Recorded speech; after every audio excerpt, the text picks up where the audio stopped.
Alright, today we're going to be doing standard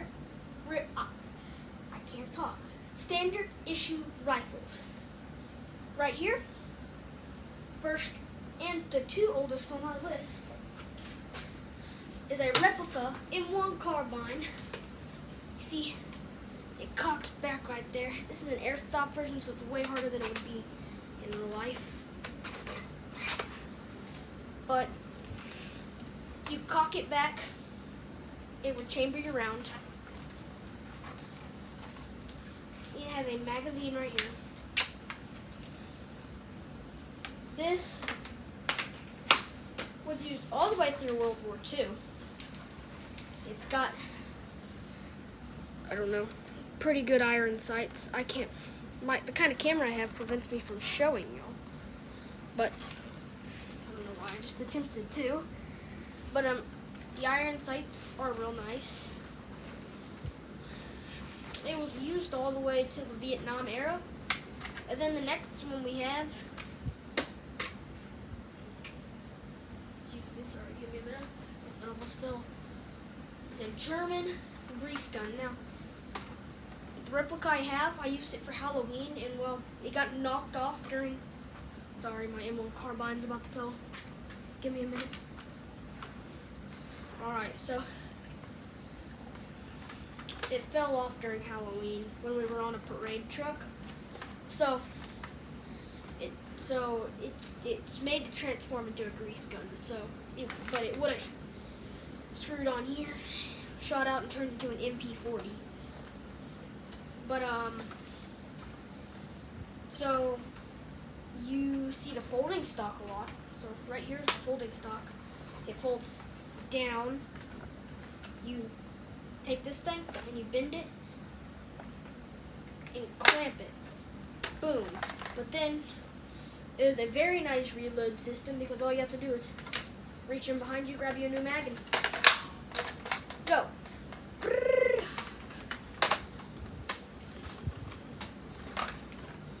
I got this for real cheap and I thought it was cool. It is a good replica. It makes a good thing to put in your room.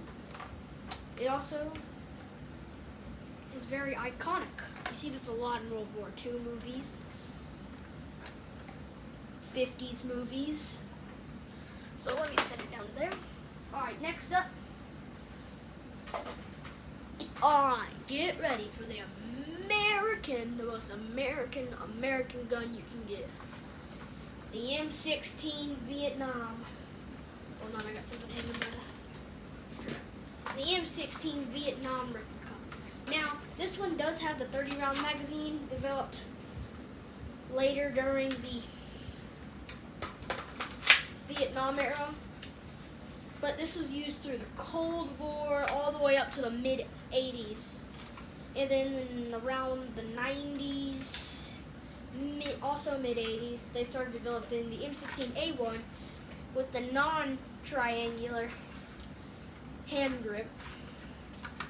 It had a rounder hand grip, kind of a more iconic hand grip, but this is one of the most American guns you can get. It was also used along the M14, which I do not have.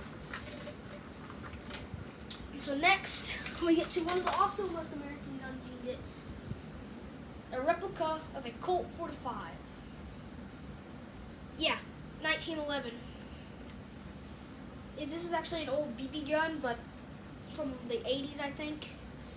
It got dropped and it broke, so I think you can take it off safety, and then it just cocks back there, but when you can't slam that forward, so all it does is do that, so it doesn't shoot at all. It's really broken and old and rusted. But this is my replica gun. Now, this was used all the way till 1985 when they changed over to the Beretta M9. Now, this one's just a prop gun. It makes noise. It's just one of those play guns. It's just one of those. I got it from Spirit Halloween, but it was historically accurate, and I couldn't find one like it on Amazon or eBay or anything like it. So, in 1985, they started using this. It would have gone with the LC1 and LC2 suspenders. Now I do have an LBV, but I don't feel like pulling that out. It's the back of my closet, but I will get it out in a later video. See, everything on here except for the holster is U.S. Army issued.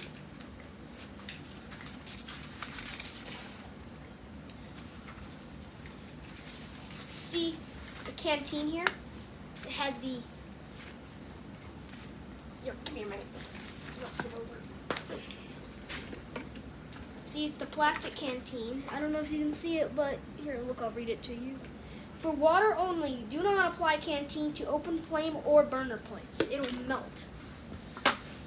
Now, wait, hold on. And if you want to identify canteens, the U.S. Army always puts the year at the bottom here. See, mine's, I don't know if you can see, 1980. And then it has the CMIC at the bottom. You can eat your rations out of this. It also keeps the shape of your canteen cover. Hold on, it doesn't want to go in. There we go. Canteen just slides in here. You get your sip of water. You eat your ration, and it'll just pop back in here, just like so. Here, give me a minute. I have a camera up high, so and just like the last video, it doesn't ever want to go down. But then you just button it on right there. It's a little tight here.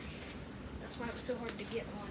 Then you just button it there, and then it's back on. Now these are LC1s. These are LC1 suspenders developed in the late 70s. They're made of nylon. Now this one's broken, so this one doesn't exactly clip in correctly, but it still holds for a pretty long time. But then you clip your flashlight onto here, sometimes your bayonet. Speaking of your bayonet, I have a old U.S. Army bayonet. This one's real. I got this as a Christmas gift. Alright, so then during the Vietnam era, and also when we entered World War II, they came out with the M1942 machete. Very nice. My case is broken. It would usually have a metal ring right there. So that's that. You can navigate your way through the jungle with that. But then, one of my more prized possessions, the Vietnam War communication wire stripping crimps. See, okay, so you take your wire, you put it in that little thingy-mabobber right there, clamp it real hard, yank your wire out, it'd be stripped at the end, and then you'd stick it in this part, and then you'd go, then you stick your two ends at that part, but the only way to press these things down, so you can't put it partially, it has to go full. See, if I try to do it partially, it won't go, but if I do it full, it goes right in. And then you just clamp them, and they go right together. Now, what adds value to this piece is this, oh, sorry, I dropped it, is this little mabob right here. I forgot what the name of it was, but this adds a lot of value. So if you ever find yourself with one of these, I advise you to not lose this. It is expensive. So if you just go to your local thrift stores and stuff, you can find stuff like this all over the place. It'll just be lying around. This is Vietnam War era, and there's your three prong belt clip. It'd go right on there, and then you'd run out, take them out, do your thing. Also, I forgot to show you these canteens. Okay, this one's 1991. See, in the late 80s, they started putting these little things here. This one I can't actually drink out of because that part don't come out. I can't drink out of it correctly, at least, but it does screw open. Here, I'm not gonna screw it out because that takes too long. It takes 2 minutes to screw it off, but this part's broken, so it was used. So 1991. See, as I said, they put it on the bottom always, right there. And then this is an M1910 canteen. It's got a plastic cap here. It's got a chain. This one's actually tin, so the water don't taste real good out of it. So, yeah, the soldiers probably didn't like their water during World War I and II. Hey, at least they had water, okay? And I believe, oh, 1 second, we have one more gear. So this would clip on to your pants. It was used during the Korean and Vietnam War. They are, hold on, give me a second. Let me just kind of, it's twisted a little bit. But they are M1950. Now, it's real dark, and you're probably not going to be able to see it, but there is actually a blood splat here, and measuring up to where the blood splat is and where all your gear would, it penetrated the lung, it looked like. So, I have a piece of history right here. It's worn, used in battle. And that's all the gear we have. Thank you guys for watching. Peace out.